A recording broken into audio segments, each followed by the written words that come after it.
ritrovati per questo nuovo appuntamento con Focus Attualità, Donne e Diritti. Questo il tema della trasmissione di oggi, nella settimana dell'8 marzo, delle mimose di cui è rimasto un profumo intenso. Vengono a galla dei casi che poco hanno a che fare con la delicatezza del fiore, ma piuttosto con la realtà che vivono le donne in questo paese. Ebbene, c'è un'atleta, una pallavolista, lei si chiama Laura Lugli e ha denunciato proprio ieri una situazione davvero paradossale. Lei aspetta un bambino, è incinta, la vedete, questa donna che oggi ha 41 anni. Ebbene, proprio perché in gravidanza la società ha deciso di non darle lo stipendio e addirittura l'ha citata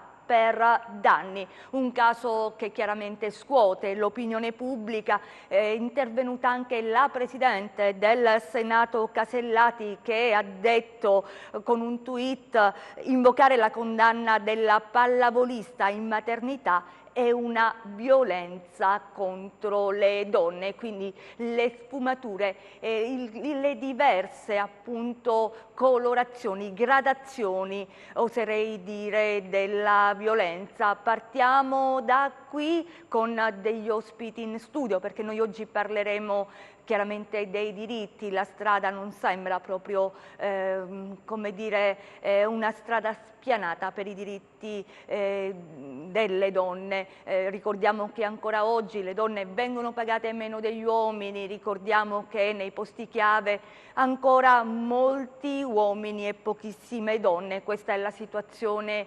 dell'Italia, però ci sono donne che si battono per la parità di genere, così viene chiamata, e ci sono donne luminose che riescono nel loro ruolo a far sì che tutto venga poi alla luce, nel senso che tutto venga riconosciuto, e quindi sono esempio per altre donne. Sono con noi e le ringrazio perché hanno accettato il nostro invito. Dellì Fabiano, lei è una docente dell'Università della Calabria, una donna impegnata in politica, la vedremo tra pochissimo, e grazie a Stefania Rota, che è un'imprenditrice, un imprenditore, a me piace poi declinarli al maschile i nomi, la Presidente della sezione agroalimentare di Confindustria Cosenza, Presidente del Consorzio Tutela e Promozione dei Salumi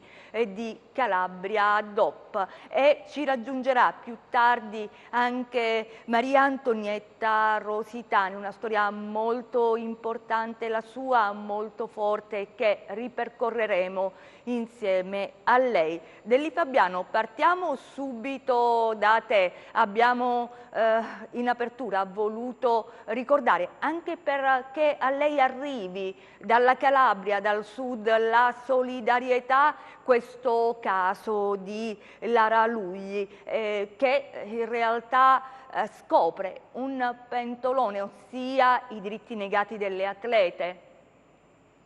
Sì, buongiorno intanto, grazie per l'invito. L'argomento è molto interessante. Preciso che io ho sentito solo la prima parte perché non so bene il motivo, ma la linea è andata via. Quindi ho solo sentito l'inizio riguardo all'atleta. Beh, è una cosa che veramente trovo molto grave. Intanto perché le donne incinte, in gravidanza, che fanno figli per la famiglia, fanno figli per la società. Non è un bene semplicemente femminile, anzi sono al servizio di questi discorsi, per cui che la responsabilità e gli effetti diciamo non economicamente validi di questo discorso ricadano sulla figura femminile, trovo che sia indegno per quella che io penso possa essere una società civile. Quindi questo è diciamo una premessa. Trovo ancora più grave che il datore di lavoro, non so, l'agente, in questo caso il presidente della società sportiva, non so a chi tocca questa cosa, abbia sospeso e multato questa ragazza per questo motivo. E queste sono cose indegne di una società, sono cose di fronte alle quali secondo me non si può stare a guardare, ma abbiamo il dovere sicuramente di prendere delle posizioni, di fare delle interrogazioni al Parlamento e di prendere delle posizioni. Quindi la situazione di questa giovane donna va difesa perché è simbolo di una situazione molto più larga che può ovviamente capitare a tantissime donne che da anni si trascina senza soluzione, semplicemente trovando, diciamo così, la soluzione temporanea per qualche caso, quando la gente sensibilizza con associazionismo e con altre cose. Però di fatto questa è una situazione larga che andrebbe sancita anche dal punto di vista giuridico, secondo me, perché è inammissibile accettare una cosa del genere. Assolutamente concordiamo, Stefania Rota. Io vorrei anche ampliare un po' l'orizzonte, perché quello di Lara Lugli è un caso limite, ma sono tante le donne che oggi devono scegliere tra lavoro e famiglia. È purtroppo una quotidianità, e poi insomma non dobbiamo meravigliarci molto del calo di nascite nel nostro paese, se queste sono le condizioni, secondo me, di un ritorno al passato in cui le donne sono costrette a lavorare. Buongiorno, saluto tutti, ringrazio per l'invito. Certo, io ho sentito la notizia stamattina, per dire la verità, e anche a me una notizia del genere mi sconvolge non meno che ogni altra donna che lavora e che non lavori. Io credo che questo problema sia un problema che ad oggi è venuto fuori soltanto nei periodi prestabiliti, cioè questo 8 marzo ci fa ricordare appunto di questa problematica che vige dalla notte dei tempi, però pare che da un po' di tempo a questa parte in realtà le cose siano un po' cambiate, che addirittura con questa pandemia siano state addirittura marcate. Dico con la pandemia perché sono venuti diciamo ad avere maggiore rilievo perché il problema è diventato più marcato proprio nel corso di questi lockdown. Abbiamo visto che sono aumentati i femminicidi e la cosa continua a verificarsi, perché in due soli mesi abbiamo avuto 11 femminicidi solo in Italia. Immaginarsi quello che c'è potuto essere nel mondo. Beh, è una forma di violenza anche quella di allontanare dal posto di lavoro una donna solo perché è in gravidanza, è una cosa assolutamente inaudita. Come diceva la relatrice che mi ha preceduto, andrebbe regolamentata e andrebbe regolamentata dal punto di vista legislativo, appunto perché non è assolutamente concepibile. Anzi, bisognerebbe addirittura invitare chi fa impresa o chi fa diciamo chi fa impresa di vario genere ad attrezzarsi affinché la donna possa non soltanto avere una gravidanza, ma gestire meglio poi la maternità, perché il fatto di lavorare non deve precludere assolutamente il fatto di avere figli, e viceversa, il fatto di essere mamma non deve precludermi assolutamente di avere il mio lavoro, di poterlo gestire. Forse è Certo, questa la lotta che oggi va fatta, no? Questa basta scegliere tra lavoro e famiglia, bisogna aiutare e sostenere le donne affinché insomma, sia possibile conciliare il tempo del lavoro e il tempo della famiglia, che poi è il tempo della società intera, no? Certo, io credo che ognuno di noi nel proprio genere abbia delle caratteristiche. Non si può negare che la donna ha delle caratteristiche, diciamo, riesce a sintetizzare molto, riesce a concentrare tantissimo tempo in pochissimo tempo tantissime attività. Io credo che una donna, pur mamma, pur lavorando magari un po' di meno, riesce a gestire meglio il suo tempo e a dare di più anche sul posto di lavoro. Poi io credo che la vera giustizia sociale di cui si parla oggi, e mi riferisco anche, ecco, ai 15, ai 17 goal della Agenda 2030, dove si parla appunto di un raggiungimento di alcuni obiettivi che ci portano verso la vera giustizia sociale, in realtà comprendono anche la parità tra uomo e donna, proprio perché se si vuole giustizia sociale, la giustizia sociale non può che partire proprio da questa uguaglianza tra il genere maschile e il genere femminile. Partiamo da quello e poi ovviamente le giustizie sociali a più larga scala e via discorrendo, ma non si può assolutamente prescindere dalla parità tra uomo e donna. Assolutamente sì, in linea di principio siamo tutti d'accordo, uomini e donne, poi è la pratica, diciamo, che non ci aiuta. La pandemia ha, se possibile, aggravato questo divario perché sono stati persi tanti posti di lavoro, se ne stimano 470.000 su 100 impieghi persi al tempo del coronavirus, quelli femminili sono il 55,9%. Insomma, il lavoro in questi tempi, nei tempi bui del lockdown, nei tempi bui del coronavirus, possiamo dire che non ha il volto di donna. Deli Fabiano. Credo che le donne durante questo periodo del lockdown hanno fatto veramente salti mortali, cioè diciamo dovendo lavorare da casa, le donne lavoratrici con lo smart working da casa e dovendo gestire i figli che sono stati anche loro, diciamo a secondo dell'età, o hanno fatto la didattica a distanza o i piccoli sono stati a casa e non sono andati negli asili, non credo che sia stata cosa facile, credo al contrario che sia stato molto complicato e la donna quindi ha dovuto fronteggiare una situazione di lavoro non facile facendo un lavoro a distanza a cui non era abituata e che secondo me, e questo forse è una parte che deve un po' da questo discorso ma potrebbe essere rivalutato, un lavoro di questo tipo è un lavoro ad obiettivi, quindi è un lavoro che va pensato anche in futuro al di là del lockdown e al di là diciamo, dei problemi connessi perché può avere i suoi vantaggi, ma la cosa che le donne hanno dovuto fronteggiare è sicuramente i problemi familiari e completamente.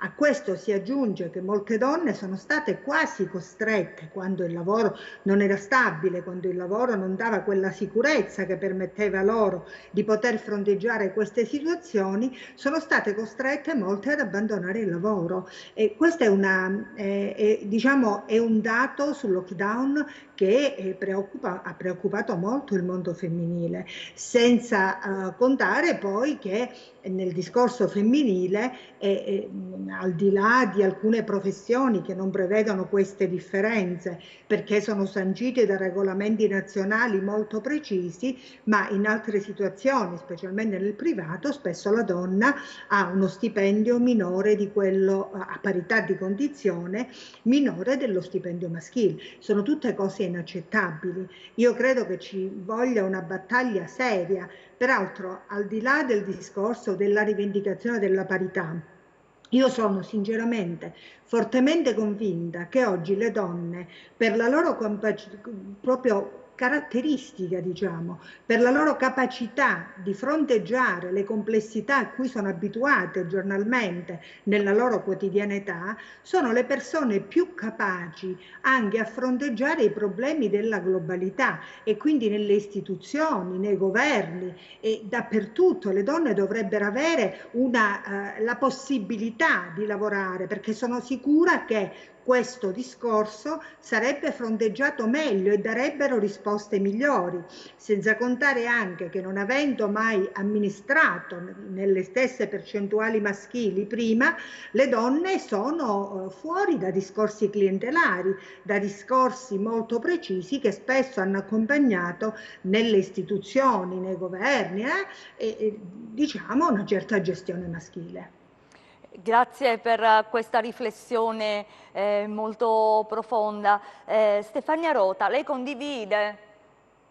Ma sicuramente bisogna che la presenza della donna sia garantita in ogni ambito, perché credo che per le caratteristiche, come diceva la dottoressa prima, può ovviamente dare un largo contributo sia nel mondo della politica per questa visione che ha diciamo più genuina, meno sfruttata. E io direi, non per dirla, diciamo, contro i maschi, se siamo a questo punto, lo dico sempre goliardicamente, un po' scherzando con i miei amici, se siamo arrivati a questo punto è perché il mondo è stato gestito prevalentemente dagli uomini, quindi metteteci alla prova. Può darsi che con una prevalenza di donne o con una pari diciamo, presenza di donne, magari questo mondo riusciamo a gestirlo meglio. Allora, io penso che comunque sia necessario lavorare insieme, uomini e donne, no? Per costruire un futuro più a misura di persona, perché poi sono le persone, la qualità delle persone che cambia porzioni di mondo. Vi faccio sentire quello che ha detto il sindaco di Reggio Calabria, Giuseppe Falcomatà, che quest'anno ha istituito un premio, il premio 8 marzo, in realtà attribuendo proprio dei riconoscimenti a delle donne che si sono distinte in diversi campi. Sentite le sue parole. Abbiamo voluto istituire quella che diventerà di fatto la terza benemerenza cittadina.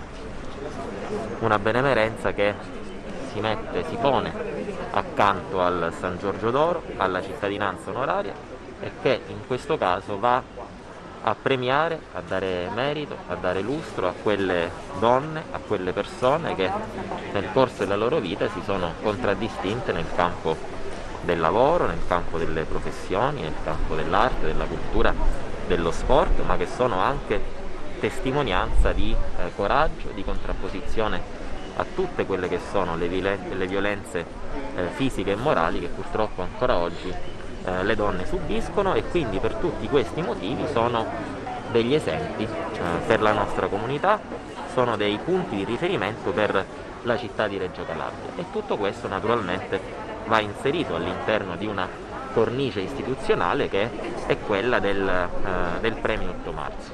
Potremmo dire tante cose in questa giornata, i passi in avanti nella emancipazione della figura della donna sono stati tantissimi, ma ancora tanti devono essere, senza fare troppi riferimenti, uno su tutti deve avvenire ancora nel campo della politica.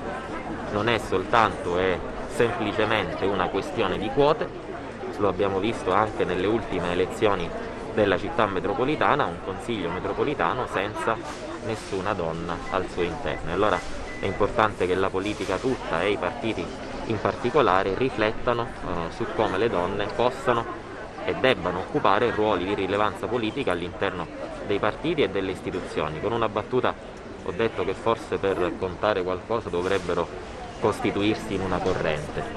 Naturalmente è una provocazione, però serve a riflettere su quanto ancora si deve fare.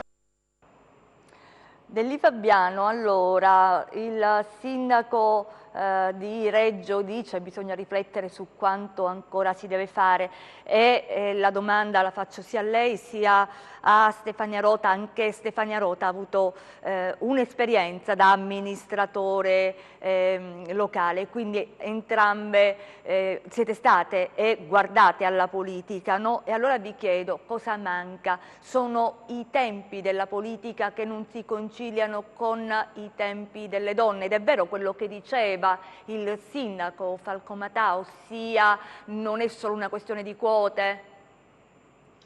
Allora, il discorso è in parte condivisibile, ma ritengo un momentino più largo di quello che giustamente nei tempi giornalistici di un'intervista ha dovuto fronteggiare Falcomatà.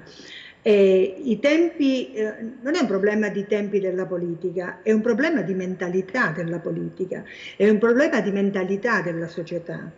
Vede, io non ho mai creduto, pur credendo fermamente nella parità di genere, facendo le mie battaglie perché le donne abbiano sempre più spazio e credendo fortemente nel merito e nella capacità femminile di fronteggiare le situazioni, ma non ho mai creduto nelle quote rosa. Perché?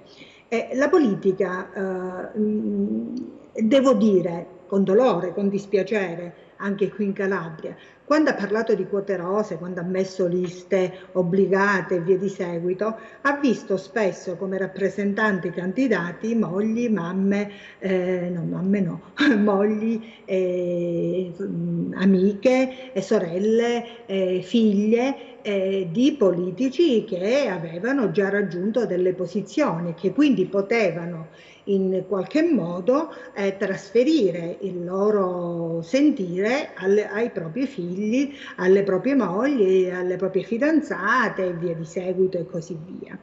Ecco, io trovo invece che questo modo di fronteggiare la politica non è un modo corretto, perché non è innovativo, perché trasferisce sempre una mentalità legata ad una cultura sociale della società che ha sempre visto al primo posto l'uomo, e questo è innegabile.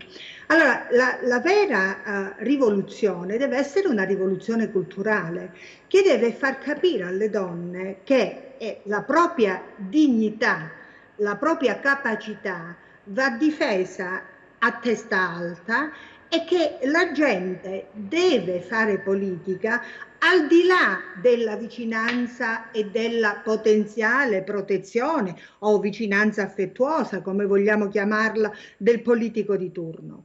Da questo punto di vista la politica è ancora molto chiusa. È veramente molto complicato riuscire per una donna ad inserirsi al di là di alcune posizioni che si ricevono, perché magari meno significative dal punto di vista di gestione dell'economia, di gestione delle cose importanti nella politica del governo, nella politica, ma ancora siamo proprio lontani da queste. Allora, quello che ci vorrebbe è una vera formazione, ma una formazione culturale che deve allargarsi a tutta la società. La politica è parte della società. Questo discorso deve essere fronteggiato dappertutto e innanzitutto bisogna consentire alla donna il riconoscimento che, come dicevamo prima, il ritorno, quindi mio malgrado all'argomento di prima, il fare figli, il crescere figli, è inammissibile che sia una cosa che rallenta la carriera. Il doversi staccare dal lavoro per un periodo per potenziare la propria famiglia è inaccettabile che vada a cadere sulla capacità femminile di andare avanti. Allora, la fermo, Dellì. Sentiamo perché poi c'è la pubblicità e ho visto anche che è arrivata Maria Antonietta Rositani e mi piace insomma, ragionare più con un discorso insomma, che non diventi solo politico, ecco, che abbracci più ambiti perché le donne sono questo e tanto altro. Intanto benvenuta a Maria Antonietta Rositani. Saremo da lei tra un attimo. Finiamo questo discorso con Stefania Rota. Dicevamo sulla politica Dellì è molto severa, no? Su alcuni punti ed è giusto che sia così. Lei si rispecchia in questo pensiero? È necessaria questa rivoluzione culturale che invoca la professoressa Fabiani? Vabbè, io dico che allo stato delle cose sembra che la rivoluzione sia già in atto, perché si parla del problema e non soltanto. Vedo che c'è una grande attenzione anche istituzionale da parte delle istituzioni, diciamo di tutto il mondo della politica, del mondo in generale. Quindi il problema secondo me è già diciamo, è sotto un osservatorio molto importante. Purtroppo la parità non se ne discuterà più nel momento in cui verremo trattati allo stesso modo, nel momento in cui io andrò ad occupare un posto senza pensare di essere donna oppure di dovermi confrontare con un uomo, cioè perché io valgo e vengo posizionata in quella determinata diciamo, condizione. Quindi Io credo che la rivoluzione ci sia, c'è bisogno ancora di quote rosa purtroppo però, anche se io ritengo di dover essere valutata per quello che sono e non perché sono donna, cioè non devo entrare perché sono donna, ma dovrei entrare perché sono veramente valida per fare politica, sono valida per fare la manager, sono valida perché posso occupare un posto di rilievo dal punto di vista della politica, eccetera. Però fin quando non ci sarà quella effettiva coscienza e consapevolezza che siamo pari, ci sarà ancora bisogno di quote rosa e probabilmente quella specie di ironia del sindaco Falcomatà che dice costituitevi un partito per fatti vostri, forse sarebbe anche il caso di farlo, visto che anche un mio amico qualche tempo fa, prendendomi in giro sull'argomento che io porto sempre molto volentieri sul tavolo delle nostre conversazioni anche conviviali, questa differenza tra uomo e donna, io credo che alla fine, non so se lo facciano veramente per ironia, però probabilmente questo partito delle donne lo dovremmo costituire veramente. Io ho fatto pure politica nel mio piccolo, cioè ho fatto il sindaco del mio paese per un brevissimo periodo. E la cosa è stata molto ben accettata sia dai cittadini, non ho visto questa differenza. Poi ovviamente io vengo da un'esperienza diciamo positiva in questo senso, perché Stefania Rota, sono ne parleremo subito dopo la pubblicità, restate con noi.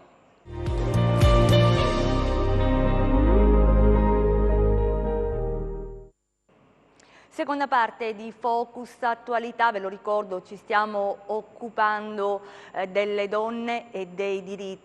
Abbiamo visto già nella prima parte quanto sia difficile per le donne in alcuni ambiti che sono prettamente maschili come la politica. Io ringrazio ancora per essere con noi le nostre ospiti. Abbiamo visto Delli Fabiano che resta con noi anche in questa seconda parte, Stefania Rota che è un'imprenditrice e resta con noi anche in questa seconda parte, dicevo, e ci ha raggiunti Maria Antonietta Rositani. Grazie davvero per aver accettato il nostro invito, perché lei è un volto simbolo, una testimonianza forte di quello che non dovrebbe mai succedere e che invece accade, ed è la violenza. Io lo ricordo, so che questa cosa probabilmente le farà male, però so che tante volte avrà rivisto anche nella sua mente le immagini di quel maledetto mattino,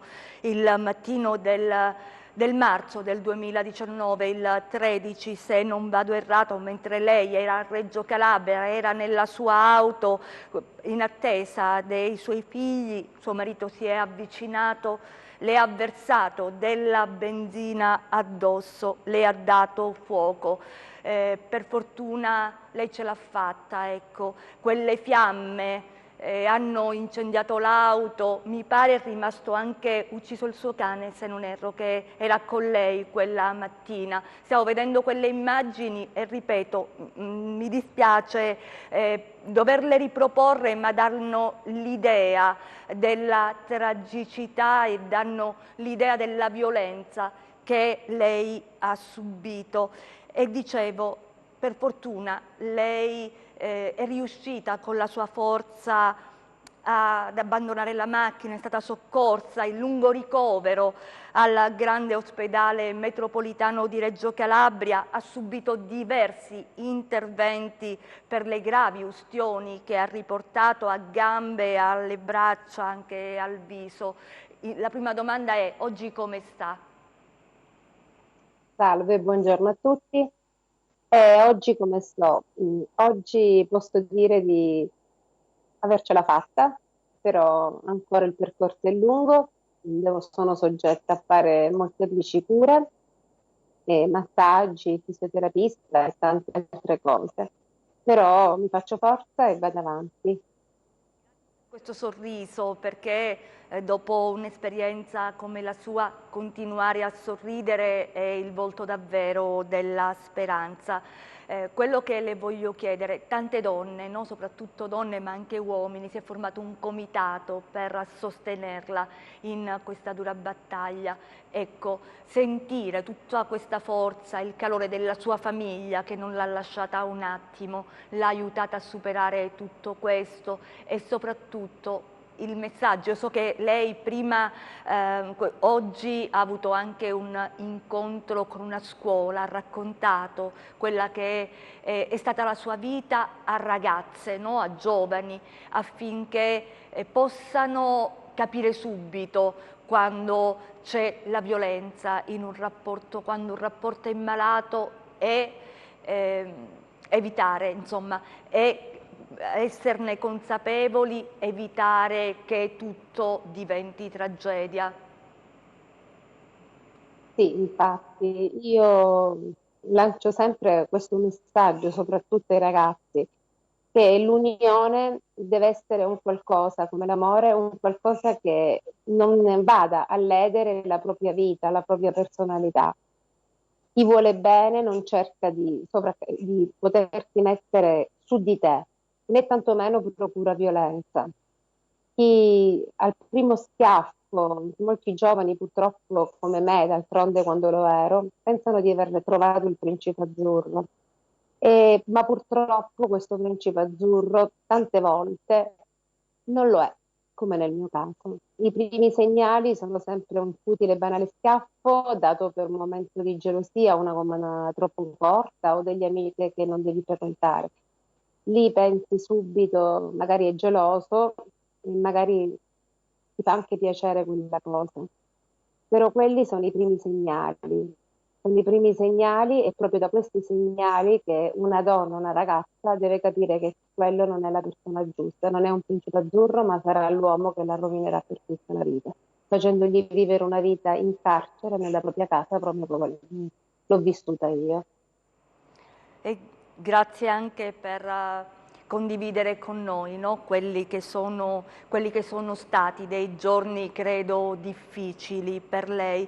Ieri, o meglio, l'8 marzo, c'è stata a Reggio una celebrazione importante. Lei è stata tra le premiate di questa nuova iniziativa del Comune. Ci piacerebbe vedere, ecco, stiamo vedendo le immagini, il tavolo colorato di giallo. Lei insieme a tante altre donne ha ottenuto questo riconoscimento. Ecco, cosa significa vedere la città che risponde in maniera anche così importante a quella che è stata insomma anche la sua storia, ma quella che continua a essere la sua battaglia. Lei oggi si sente più forte perché tante persone insieme a lei conducono questa battaglia, che è la battaglia verso il riconoscimento di certo di una parità di genere che, dicevamo prima, è ancora insomma, non raggiunta, quindi c'è tanta strada da fare, ma è anche una battaglia diversa, è una battaglia che l'aiuta ad avere giustizia.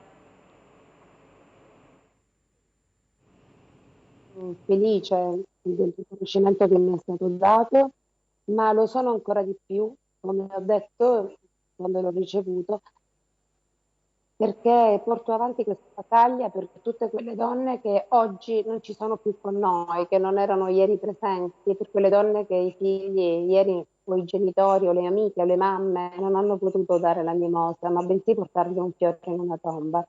Io lotto per queste donne, lotto affinché non debbano succedere ancora questi atti, perché la vita è un dono meraviglioso e solo Dio ce lo può togliere. E noi donne dobbiamo essere unite per questo, e mi auguro che le istituzioni possano aiutare le donne vittime di violenza affinché si sentano protette e tutelate. Lei si è Perché è sentita protetta e tutelata? No, io purtroppo non mi sono sentita né protetta né tutelata, né prima e né dopo. Ci vuole dire Perché perché? purtroppo Sicuramente non mi sono sentita protetta prima perché avevo denunciato tante volte il fatto che il mio ex marito usasse i mezzi di comunicazione pur essendo agli arresti domiciliari, ma queste denunce non sono state mai elaborate. Avevo denunciato, ma questa mia denuncia era messa in un cassetto. Non mi sento tutelata perché nel momento in cui è successo l'agguato, la mia famiglia, e ringrazio Dio perché io ho avuto una famiglia, ci sono donne che purtroppo non hanno una famiglia, mi hanno aiutato, mi hanno supportato in quelle che erano tutto il percorso del mio lungo periodo a Bari, perché ricordiamoci che io sono stata per più di un anno a Bari, lontana da tutti, con mio padre a fianco, che non mi ha mai lasciato sola, e non vi nego che molte volte mio padre, purtroppo, non poteva nemmeno comprarsi da mangiare perché doveva pensare a me, alla mia famiglia di a Reggio, cioè ai miei figli. Lo Stato in questo non ti aiuta, come non ti aiuta nemmeno dopo, perché è vero, io sono tornata a casa, ma necessito di tantissime cure e spese e purtroppo tutto questo senza l'aiuto di nessuno. E questa è una cosa molto triste.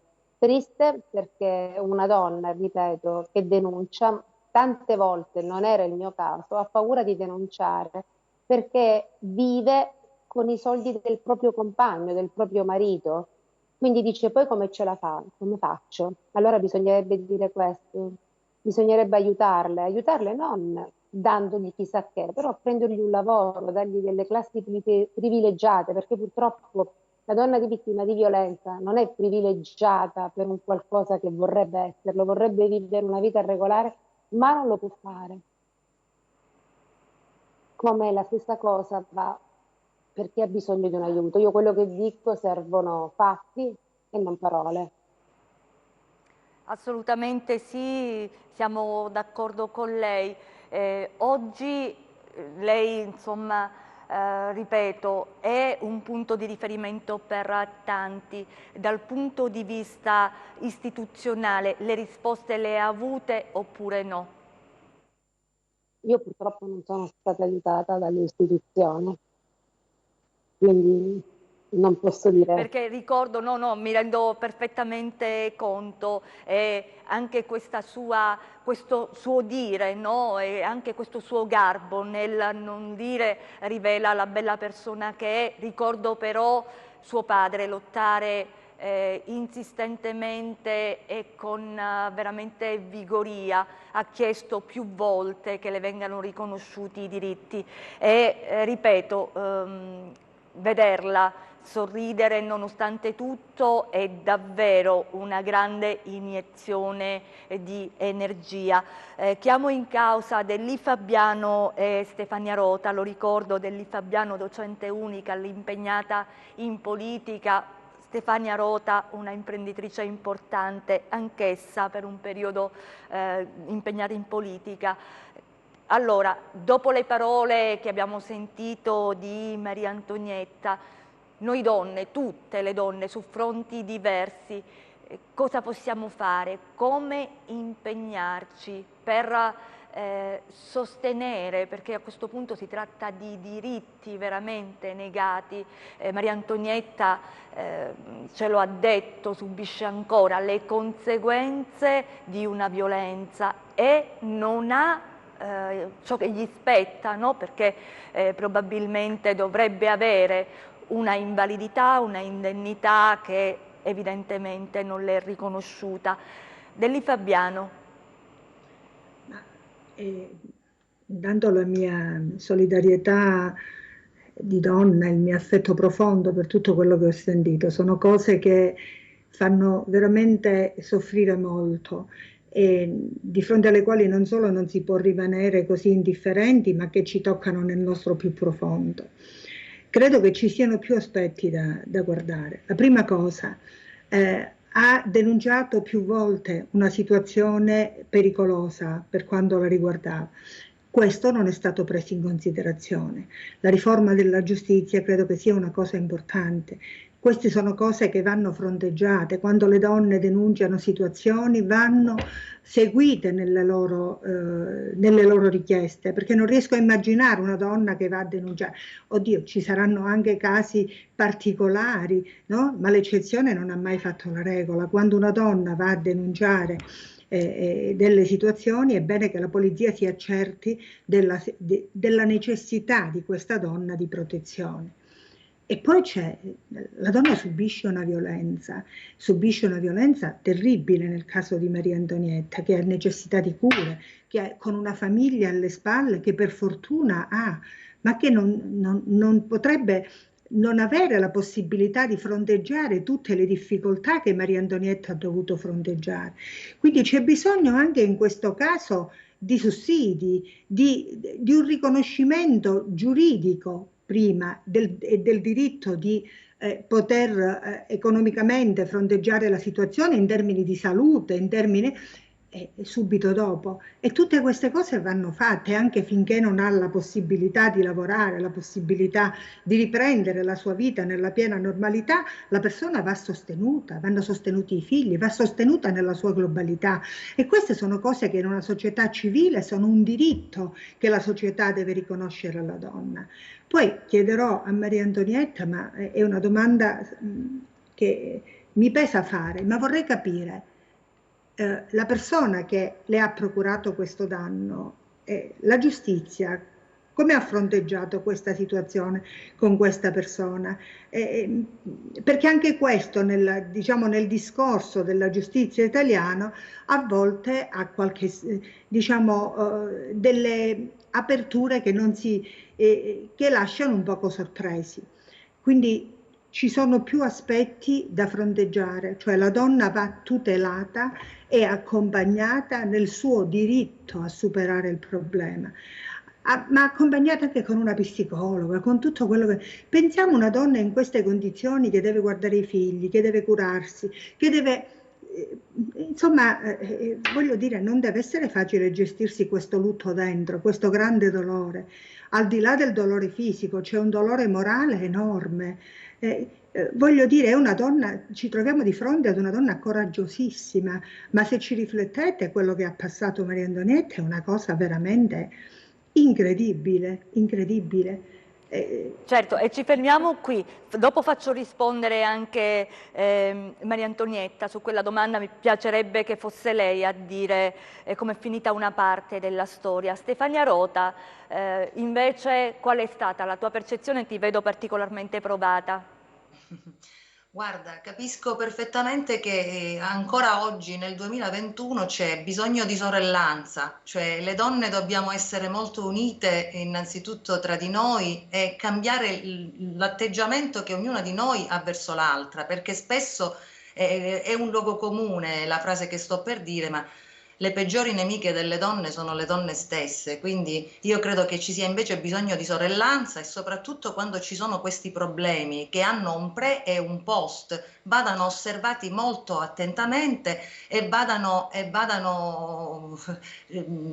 curati in tutti gli aspetti fondamentali. Se c'è un pre-violenza, allora, sappiamo innanzitutto che queste violenze vengono ad essere esercitate soprattutto nei confronti di donne che sono completamente dipendenti dagli uomini, perché in genere nella maggior parte dei casi è statisticamente provato che sono quelle donne che non lavorano a subire soprattutto la violenza, quindi è naturale che se a una donna viene meno a un mantenimento da parte di un marito debba avere poi qualcuno che se ne prenda cura, come il pre-violenza. Se la donna si rivolge alle autorità per essere tutelata e questo non accade, ovviamente ci sono delle responsabilità e queste responsabilità e le conseguenze o i diritti che ne possono scaturire ovviamente vanno regolamentati, vanno normati, sì, la vedo precisamente così.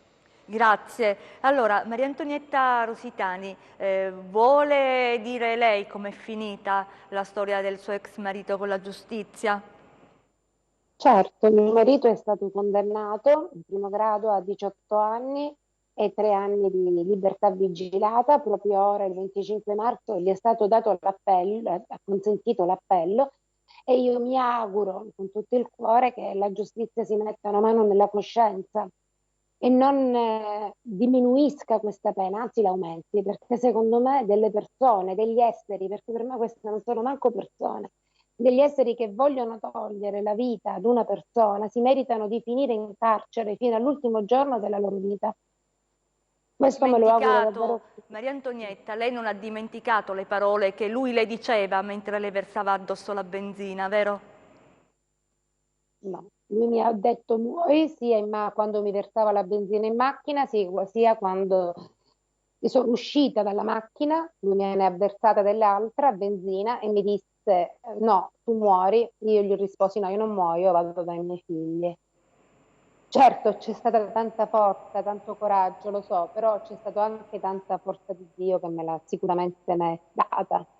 Assolutamente, Perché noi l'ammiriamo molto, l'ammiriamo davvero tanto per la forza che riesce a trasmettere, e io credo che questo per lei sia un nuovo inizio, no? Tutto quello che sta succedendo, tutta anche la speranza che lei riesce a dare, perché ha superato una prova fortissima e con quello che è riuscita a fare, con le sue parole, credo che faccia tantissima prevenzione rispetto alla violenza sulle donne. Lo ricordiamo che nel solo 2020 i femminicidi sono stati 81 in Italia, sono tantissimi. Al di là di questo argomento spinosissimo, perché questo è davvero da stigmatizzare, forse ci vuole anche una nuova cultura fatta di formazione, di educazione nelle scuole all'uguaglianza di genere. I bambini, i ragazzi, le ragazze forse devono cominciare ad essere educati alla parità di genere. Spesso questa cosa non avviene. Si è parlato molte volte di un'educazione al sentimento nelle aule, gestire le proprie emozioni, perché poi i ragazzi, quando soprattutto si è adolescenti, è difficile gestire il caos, no, delle emozioni che ci si porta dentro, e quindi forse aiuterebbe molto nella crescita una idea che si era prospettata negli anni scorsi ma che non è mai diventata poi realtà. E ci sono altri diritti negati, ci sono altre forme di, come dire, di diseguaglianze quando si è donna e si è disabile. Allora, sentite questa bella testimonianza di un'atleta, una campionessa di basket in carrozzina. Lei si chiama Ilaria Danna ed è stata premiata anche lei a Reggio. Sentiamola. È il punto di inizio di una ripartenza non solo per lo sport con disabilità, ma soprattutto per Reggio, perché ci fa capire che Reggio ci sostiene in progetti dove la disabilità ancora oggi ha le porte chiuse dal punto di vista mentale. Questo premio è importante perché mi emoziono al solo pensiero, perché rende anche l'uomo e la donna allo stesso livello, perché il basket di carrozzina, partecipare con gli uomini, una donna piccola come me, tutti dicono a me è piccola, non fa niente, invece dentro di me c'è una forza che vuol far dimostrare che anche la donna può essere a pari dell'uomo, e quindi questo premio, che ringrazio ancora oggi per avermelo consegnato, è l'inizio e la speranza per tutte le donne di poter essere a pari con l'uomo e di non farsi nessun problema, perché la mentalità è il nostro forse limite è solo dal punto di vista mentale, perché basta credere in quello che si vuole, perché non c'è caduta dalla quale non possiamo rialzarci. Grazie anche ad Ilaria Danna. Prima della pausa pubblicitaria, perché quasi ci siamo, Delli Fabiano, voglio parlare un attimo con lei. Prima abbiamo sentito anche Stefania Rota rispetto insomma, a delle riflessioni. Voi concordate, perché altrimenti insomma, sembra un po' che non riusciamo a dialogare tra di noi. Sì, certamente mi pare di capire che abbiamo concordato sulle linee generali, solo che Stefania è leggermente più ottimista di me. Io non sono convinta completamente che questa rivoluzione culturale è in atto. Credo che ci siano rappresentanze femminili a livello apicale, no? Che da qualche parte, a livelli molto importanti, siano state scelte donne per rappresentare, e questo abbiamo sperato, tutte le donne, che potessero essere dei messaggi molto forti. Però proprio qualche giorno fa sono andata a leggere tutti i dati nei consigli comunali, nei consigli regionali, nelle figure quadre di donna, cioè dappertutto, anche in politica, pensiamo ai governi, cioè la presenza femminile ancora è completamente lontana, e spesso i cognomi che si sentono, purtroppo in percentuale ovviamente molto bassa rispetto, però di fatto c'è, sono cognomi già noti perché diciamo, personaggi di famiglia hanno già fatto politica. Questo è un dato di fatto, non è un'opinione, perché basta leggere i dati. Ora, che quindi la rivoluzione culturale ci sia già, mi piacerebbe pensarlo. Io sono convinta che ancora non c'è, sono convinta che ci stiamo avviando, che tutte queste battaglie che stiamo facendo, tutto quello che noi donne stiamo perseguendo e via di seguito, sta sempre di più avvicinando, ma signore, siamo nel 2021 e ancora abbiamo bisogno di lottare, di sancire i nostri diritti e di andare avanti per cercare di portare all'attenzione della società un problema femminile che ancora avrà cambiato un attimo dimensioni, avrà cambiato per qualche aspetto volto, ma che di fatto c'è ancora. E ci fermiamo su queste parole, c'è la pubblicità, restate con noi, poi la terza e ultima parte di Focus Attualità.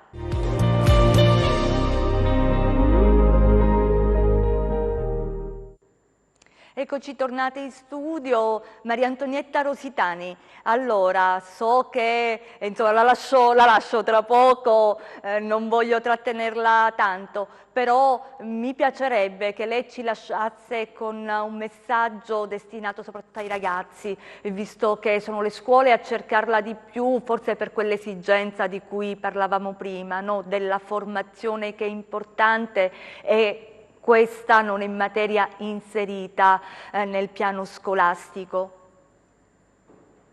Il messaggio che lancio ai ragazzi è proprio quello di non permettere mai a nessuno di poter alzargli la voce, alzargli le mani, e soprattutto anche se sono vittime di violenza all'interno della famiglia, se hanno una madre che è vittima di violenza, la scuola è il primo punto di riferimento per loro, perché la scuola, ricordiamoci che è famiglia, quindi parlarne è l'unico mezzo per poterne cercare di poter aiutare, no? Di poter essere aiutati.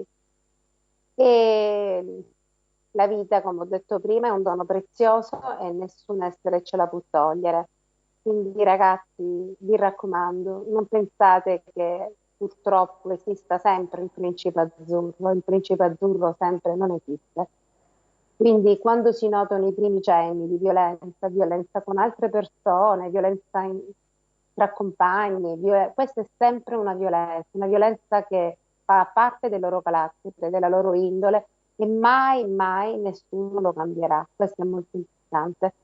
Grazie molte per essere stata con noi, le auguriamo intanto una completa guarigione e poi continui con questa forza. Abbiamo bisogno di donne come lei che sappiano portare verità, sappiano portare quel sorriso, sappiano portare speranza, sappiano dare valore alla vita. Grazie e auguri ancora a lei e alla sua famiglia, grazie molte. Prima Maria Antonietta Rositani diceva dell'importanza della scuola. C'è un'altra donna che è Mafalda Pollidori, vicepresidente nazionale dei dirigenti pubblici, che sottolinea come la scuola abbia un ruolo fondamentale nella educazione della parità di genere. Sentiamola. Io finora ho reputato di fare sempre solo il mio lavoro. Certo, ho avuto la fortuna di scegliere il lavoro che faccio Le manifestazioni di oggi servono per tenere alta l'attenzione e per riflettere, tanto è la strada che è stata fatta, altrettanta ve n'è da fare. Il mondo della scuola può fare tanto per azzerare quella che è l'analfabetismo di genere. Può fare tanto, basti pensare che nella comunità di Reggio, quando si parla di diritto all'istruzione, le famiglie lo garantiscono solamente fino al secondo anno, quindi quando si scioglie l'obbligo scolastico. E io non mi riferisco solo alle studentesse provenienti da famiglie di immigrati. Vedete che questo è un problema che riguarda anche le famiglie reggine. Probabilmente le famiglie con problemi anche economici. Ecco, la scuola deve lavorare per far capire che l'istruzione, la cultura è l'unica arma per il riscatto e per la scala sociale. Insomma, le avete sentite, analfabetismo di genere e poi la cultura come riscatto per le donne, no? Per arrivare a queste posizioni di cui si parlava prima, chiaramente nel lavoro e nella vita sociale. Stefania Rota, riparto da lei però con un'altra connotazione, no? Perché finora abbiamo parlato di problemi, abbiamo visto, no, quali sono le difficoltà quotidiane delle donne, però dicevo ci sono anche degli esempi diversi, esempi che ci possono far dire che non siamo esattamente all'anno zero.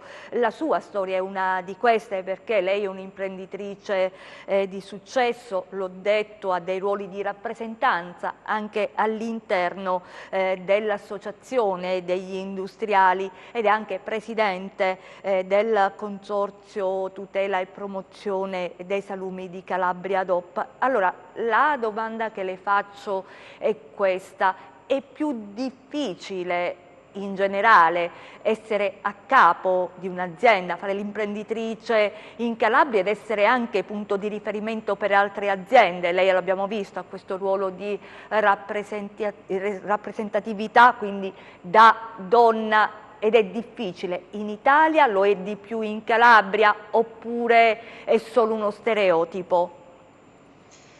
Allora, innanzitutto, prendendo la frase che mi ha più stuzzicato della professoressa che abbiamo sentito prima, questo analfabetismo di genere. È vero che c'è analfabetismo di genere, però è vero che ci sono anche molte persone che ovviamente non sono analfabeti in materia e anzi ne sanno molto. Ci sono molti uomini che sono evoluti in questo senso, molto evoluti, e uno di quelli, devo dire, è stato proprio mio padre, perché il mio esempio è un esempio invece positivo di parità di genere, perché mio padre, pur avendo vissuto in un'epoca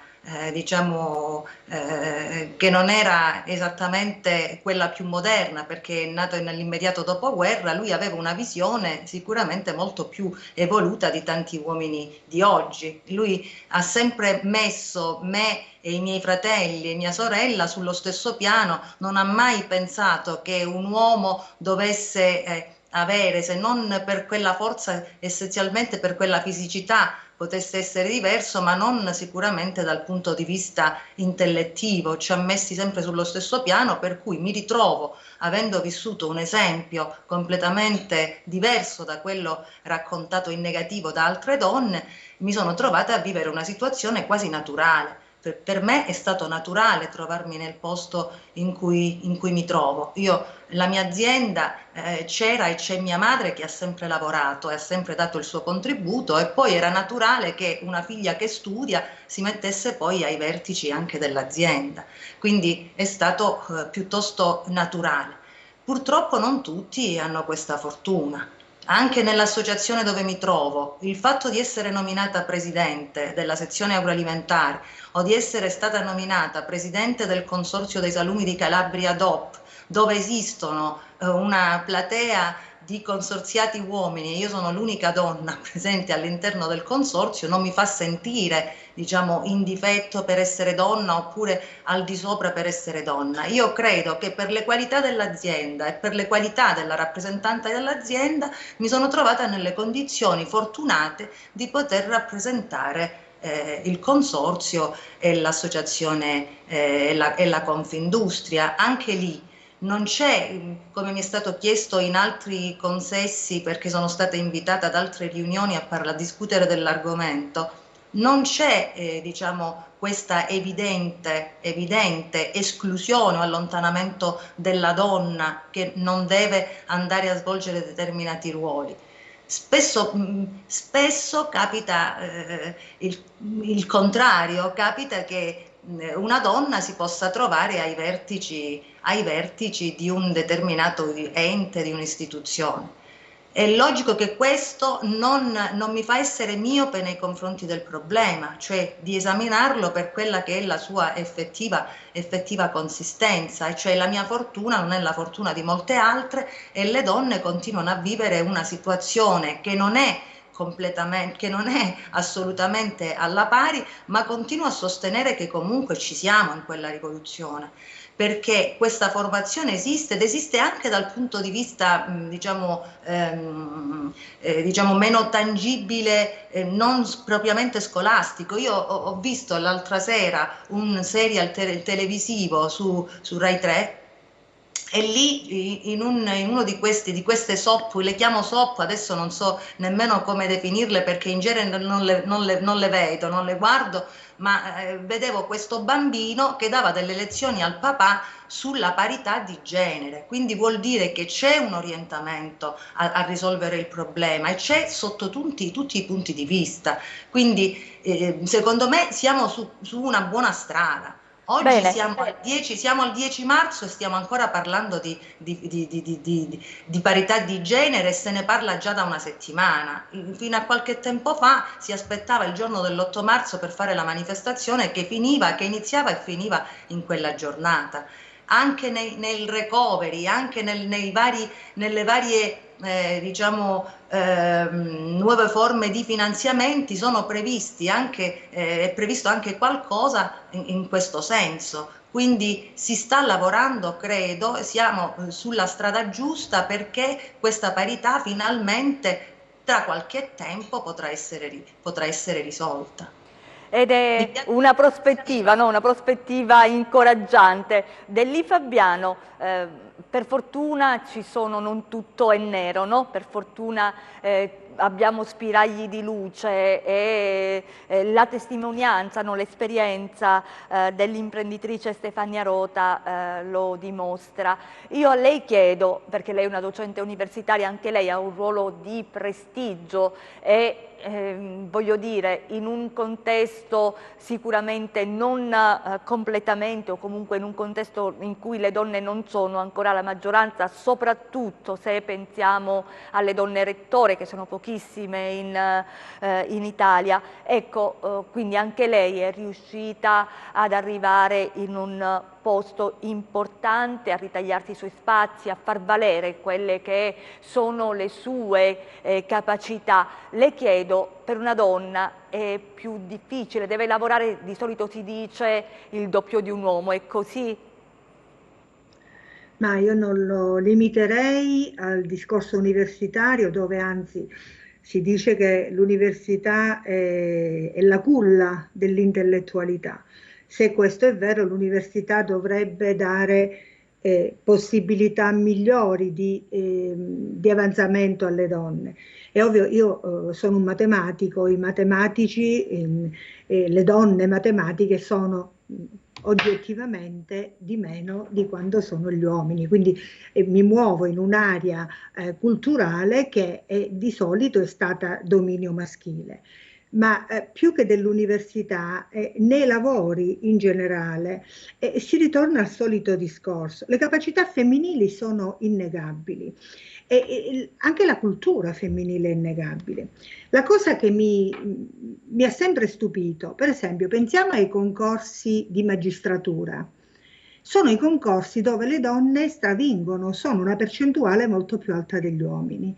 Perché? Perché probabilmente nei concorsi di magistratura, per come vengono formate, le prove scritte e via di seguito, ci vuole una preparazione che presuppone uno studio tale che vede le donne più presenti. Perché le donne, diciamocelo veramente, negli ultimi anni nelle scuole, mi rifaccio al discorso della professoressa, hanno occupato veramente posti di rilievo dal punto di vista culturale.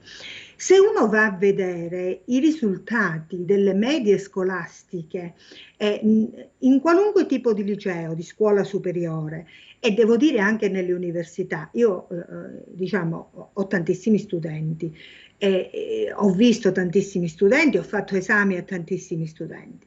Le donne sono brave, le donne sono serie nello studio, le donne si applicano quasi come se inconsciamente avvertissero che l'unica loro via d'uscita vera è il merito. Quindi in questo caso anche solo il merito, anche solo la partecipazione, l'impegno e via di seguito dà spazio alle donne. Per il resto, là dove si primeggia, bisogna che la donna abbia la possibilità di potersi confrontare con l'uomo alla pari, cosa non sempre facile. Ritorniamo al discorso dei figli.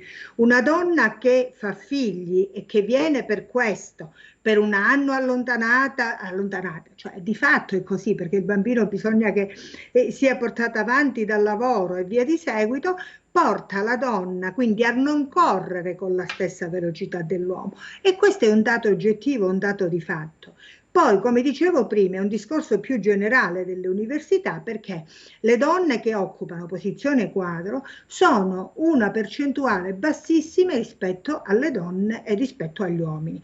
Questo che significa? Che tavole rotonde, dibattiti culturali, convegnistica, tutto quello che abbiamo fatto ha sicuramente avviato, e concordo con la Stefania Rota che dice che le cose si stanno avviando, ma io credo che ancora il processo sia lungo. Grazie a Dio si è avviato, grazie a Dio ancora parliamo, ed è vero che ne parliamo da una settimana, ma appunto abbiamo bisogno di parlarne, abbiamo bisogno di parlarne ancora e di fronteggiarlo, perché la donna viene sempre comunque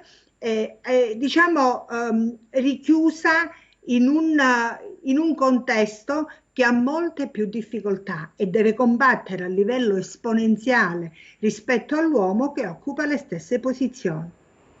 Certo, insomma, lavoro, siamo abituate a lavorare anche in silenzio. Vi faccio sentire adesso questa bella storia. Noi abbiamo voluto incontrare un medico donna di Cosenza. Lei lavora nel reparto di malattie infettive, lo potete immaginare, è stato un anno difficilissimo, ma vi vogliamo proprio far sentire le sue parole. Sonia Greco, lei si chiama, l'ha incontrata per noi Isabella Roccamo, vediamo.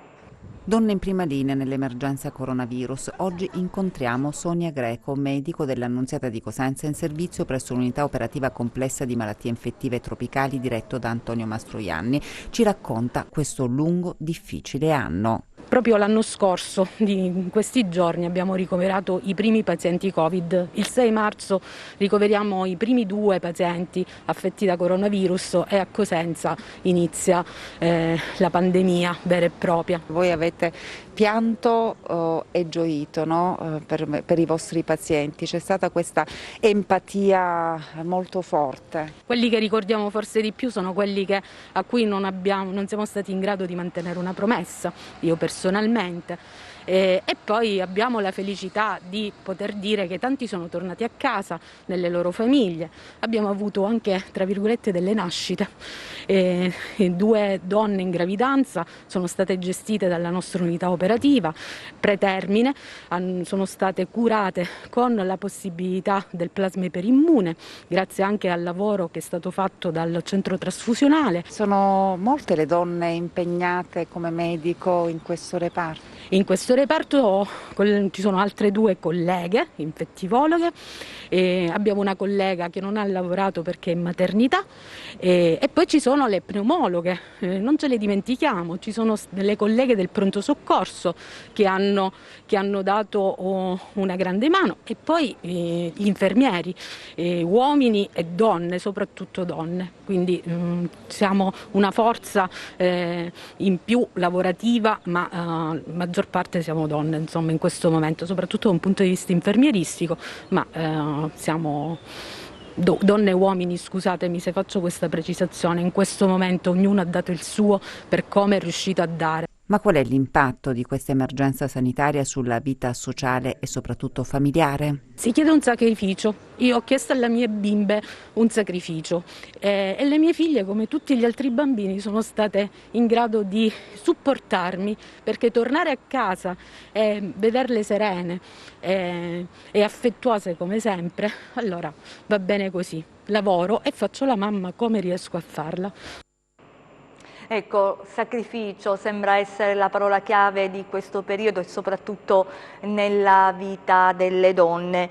Stefania Rota, ricomincio da lei. Forse dobbiamo cambiare la narrazione per quanto riguarda, no, le donne. Se cominciassimo a parlare di Rita Levi Montalcini, ad esempio, delle donne che hanno avuto e sono riuscite a raggiungere traguardi importanti nell'educazione globale, no, della società, cambierebbe questa parità di genere, no, questa rivoluzione culturale che per lei è in atto, per Delli Fabiano si è solo avviata, accelererebbe o no? Beh, certo, esempi, la Rita Levi Montalcini forse è quella che un po' si discosta dalla mamma lavoratrice, perché la Montalcini a monte ha deciso che non si sarebbe mai sposata e avrebbe dedicato totalmente la sua vita alla scienza, quindi è un esempio, diciamo, esasperato di femminismo, però sicuramente se le donne pretendessero di stare di più in determinati ambiti, come nella politica, io non credo che nessuno dica tu non puoi fare politica perché tu sei donna, cioè vuol dire che le donne si autoescludono da determinati ambiti, quindi quello io non lo concepisco. Se servono più donne in politica vuol dire che le donne non si danno alla politica, quindi più donne in politica, io sono convinto che questo sia un grande bisogno, perché se laddove si fanno le leggi noi siamo più presenti, sicuramente potremmo dare un contributo maggiore affinché le leggi siano più favorevoli ad una parità di genere. E comunque, siccome siamo in chiusura la devo fermare. Volevo sentire Delli Fabiano e poi c'è la nostra copertina di chiusura.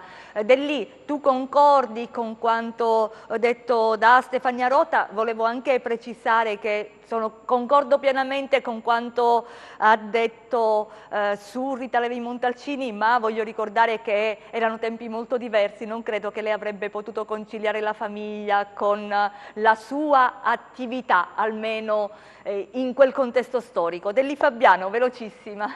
Sì, la Rita Levi Montalcini è stata una ricercatrice full time e ha ottenuto risultati che solo lavorando full time avrebbe potuto ottenere grazie alle sue capacità. Quindi per quei tempi è evidente la sua scelta coraggiosa e la sua dedizione assoluta alla ricerca scientifica, della qual cosa noi la ringraziamo profondamente. E per quanto riguarda in generale nella politica il discorso delle donne e via di seguito, io credo che le donne si avvicinano alla politica, io credo che anche lì le donne a volte hanno bisogno di lottare per farsi spazio e credo che anche lì le donne devono sostanzialmente cercare di mettere insieme nel sistema il fare politica, il lavorare, la gestione dei figli, in una società dove l'asilo nido costa molto, perché l'asilo comunale non sempre c'è in tutti i posti e non sempre è possibile, quindi perché vanno a numeri chiusi e via di seguito, cioè la donna non è seguita da un punto di vista oggettivo, non le viene dato lo spazio e la possibilità oggettiva di poter partecipare a quelli che sono i suoi interessi. Spesso, specialmente nei primi anni dell'età dei bambini, dei figli. Quindi è difficile, dice lei, è difficile, assolutamente. Allora, tanta strada da fare ancora, su questo concordiamo. Grazie per essere stati con noi, per aver dato un contributo, devo dire, molto importante a questa discussione, perché abbiamo, come dire, sottolineato elementi non banali. Grazie a Delli Fabiano, docente dell'Unical, grazie a Stefania Rota, che è un'imprenditrice. Io vi voglio lasciare con una copertina, perché in occasione dell'8 marzo c'è stata una passeggiata della solidarietà a Cosenza. Sono del parere che le iniziative aiutano a non dimenticare le vittime di violenza, aiutano a fare rete, perché questo della parità di genere è un cammino che va fatto insieme. A Cosenza l'associazione, la CIF, il Centro Italiano Femminile, Fondazione Lanzino e Sofema hanno promosso questa passeggiata della solidarietà con cui vi lasciamo. Grazie a Luca Chito e regia. Voglio ringraziare oggi per aver contribuito a questa trasmissione, e anche Piero Arena e Mario Scarpelli per il montaggio dei servizi. Vi do appuntamento alla prossima settimana.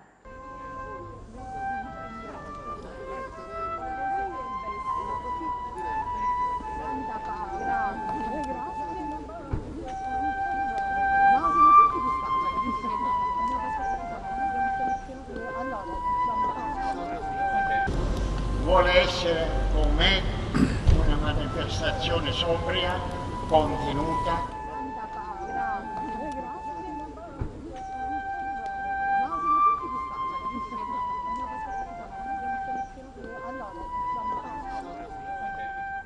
Far capire alla comunità, alle donne, che non sono sole, che anche se è un periodo dove purtroppo molto è bloccato, molte manifestazioni, molti aiuti sembra non ci siano, in realtà esistono. Quindi oggi l'obiettivo è fare rete fra la Chiesa, le associazioni, gli enti. Siamo tutti qui per loro, anzi per noi stesse, per fare rete, raggiungere gli obiettivi e arrivare a quel concetto di parità universale.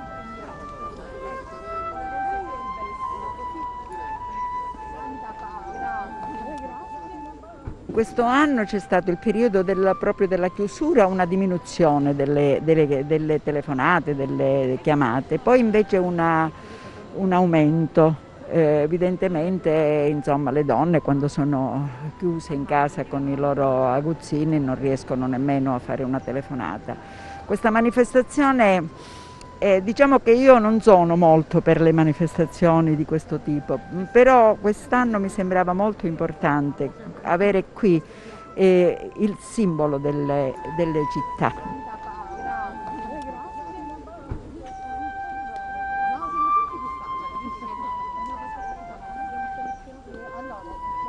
Educare le coscienze al rispetto di tutti, ma in modo particolare delle donne, perché sono ritenute, secondo me non a ragione, il sesso debole. In realtà hanno tante potenzialità e tante energie e tanta carica affettiva che possono veramente dare una svolta al mondo intero.